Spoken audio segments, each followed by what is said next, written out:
film.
Georges Yatrides, grec d'origine, est grenoblois depuis 48 ans.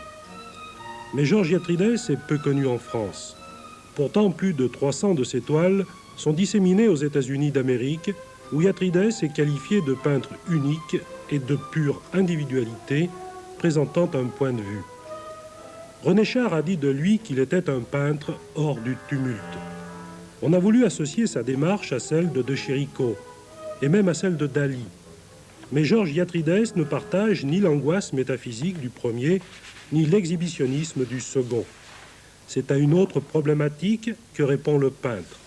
Une réponse personnelle aux questions qu'avant lui, Gauguin a déjà posées.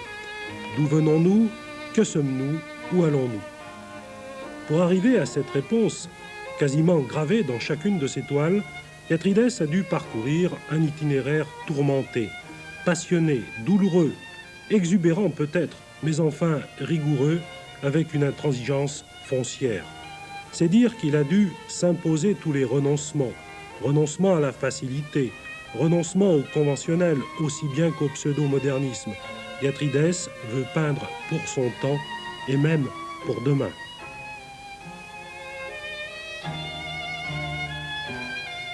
Placé au premier rang des peintres de l'école graphique du XXe siècle, Yatrides s'en est détaché dès 1963.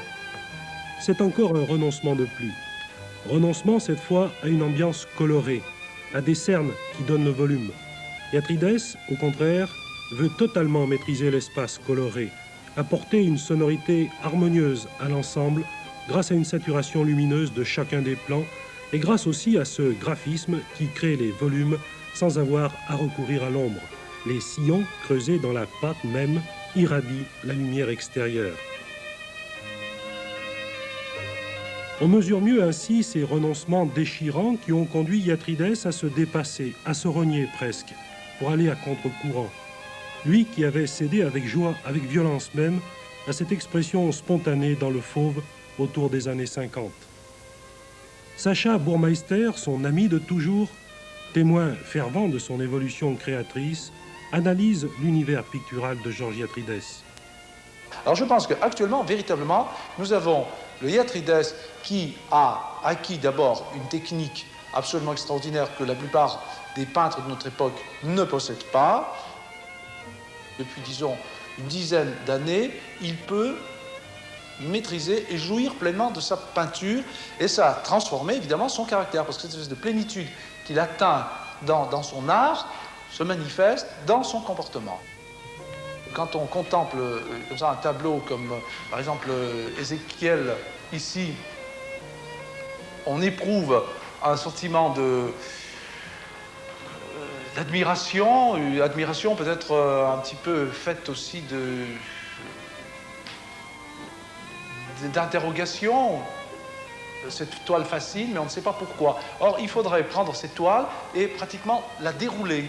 La dérouler parce qu'il y a un espèce de jeu de questions et de réponses à chaque moment, que ce soit dans la représentation de ce personnage d'Ézéchiel ou du mur de Jérusalem ou de ce paysage absolument dépouillé, dénudé, d'où toute trace de vie s'en va absente. il y a un ensemble d'éléments qui pourraient reconstituer presque une histoire de la peinture telle que Georges Yatrides l'a reconstituée dans son imagination, parce qu'en dehors de sa peinture, c'est d'abord un érudit, ce n'est pas quelqu'un qui s'enferme dans un art naïf et laisse parler son cœur, n'est-ce pas? Il ne le voudrait jamais, c'est pour lui vraiment l'abomination extrême, n'est-ce pas? Le naïf, c'est le contraire de la peinture de Georges Yatrides. Hein. C'est au contraire un esprit qui se veut esprit universel, encyclopédique, baigné de connaissances aussi bien dans le domaine religieux que dans l'histoire et dans la technique picturale, qui s'intéresse au développement des sciences. Je ne dis pas qu'il fasse de la science-fiction, bien au contraire. Ce qui l'intéresse, lui, c'est l'évolution de l'humanité, l'avenir de notre société. C'est pour cela qu'on pourrait, à partir de la peinture de Georges Yatrides, procéder à une analyse sémiologique qui serait à la fois une analyse à caractère, disons, diachronique, c'est-à-dire une histoire de la peinture, toutes les tentations qu'ont éprouvées les peintres dans tel ou tel domaine et qu'ils ont plus ou moins assimilé, plus ou moins accepté ou rejeté, et ensuite l'attitude de Georges Yatrides à chaque élément, déjouant les pièges de la facilité, de la subjectivité, de ce qui a été fait, et apportant sa propre réponse. Les gens qui regardent ces tableaux ont peut-être des réponses, des arguments contraires, mais en fait, si on regarde de près, Georges Yatrides a déjà trouvé les réponses à des questions que les spectateurs ou les amateurs ne se sont pas encore posées, ou se sont posées d'une façon maladroite. Il a, disons, une ou deux longueurs d'avance. C'est dans cela que sa peinture peut apparaître comme un monde hermétique, fermé. Mais ce n'est pas un monde fermé. Au contraire, Georges Yatrides aimerait interpeller le monde, discuter avec son public.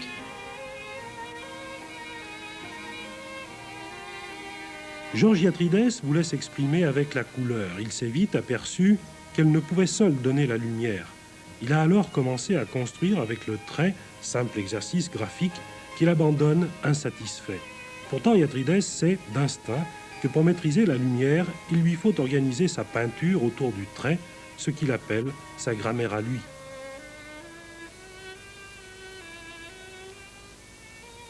Il a fallu que je dépasse tout ça. Il a fallu que je maîtrise d'abord le trait, qui est la source de toutes les sciences, puis que je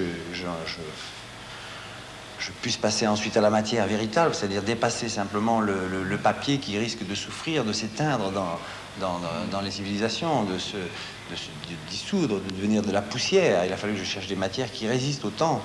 Et puis, par ce graphisme que j'ai voulu plein par lui-même, sans ombre, c'est-à-dire créer, rien que par le trait, le volume, me libérer par la matière et créer cette lumière qui existe par elle-même, même lorsqu'il n'y a pas d'ombre. Tu comprends? Parce que la lumière qui vient du soleil, elle existe même si tu ne mets pas un objet pour arrêter son rayonnement. Donc, cette libération est une libération totale qui me permet d'exprimer maintenant une grande partie de l'aventure de l'homme en restaurant des valeurs qui ont été arrêtées.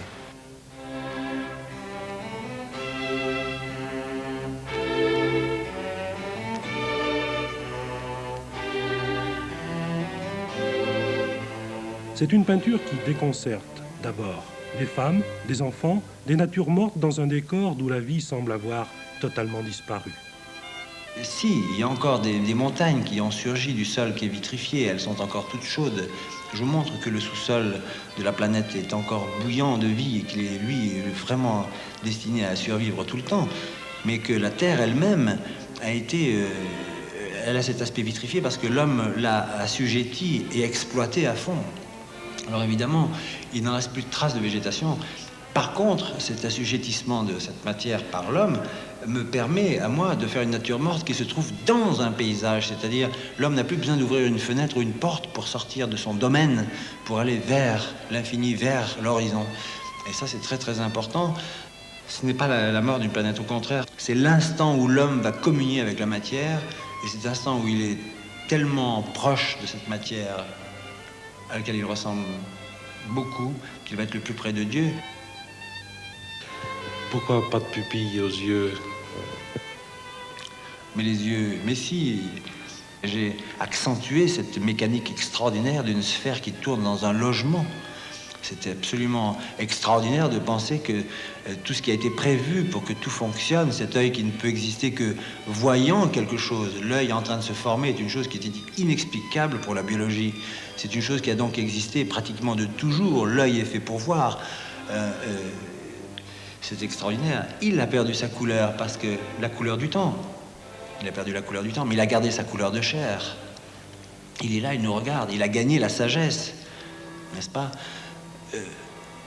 Et cette sagesse, c'est la sagesse ou du premier jour ou du dernier.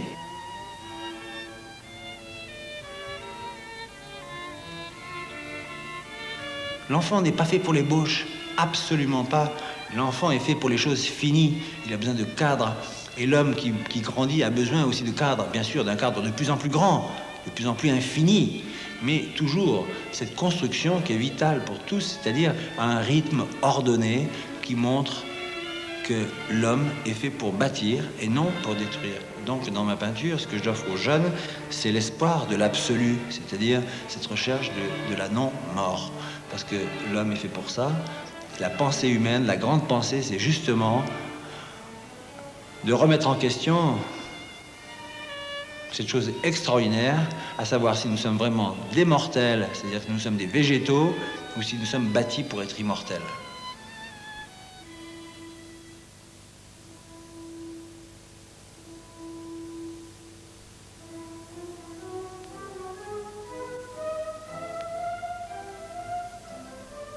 Héritier des vieux maîtres flamands, florentins ou vénitiens dont il a retenu avec émotion les éternelles leçons, peintre pour demain, Georges Yatrides continuera d'interpeller le monde avec rigueur, avec obstination, afin, comme l'a dit Christian Galli, que le monde jamais ne se colore de rouille.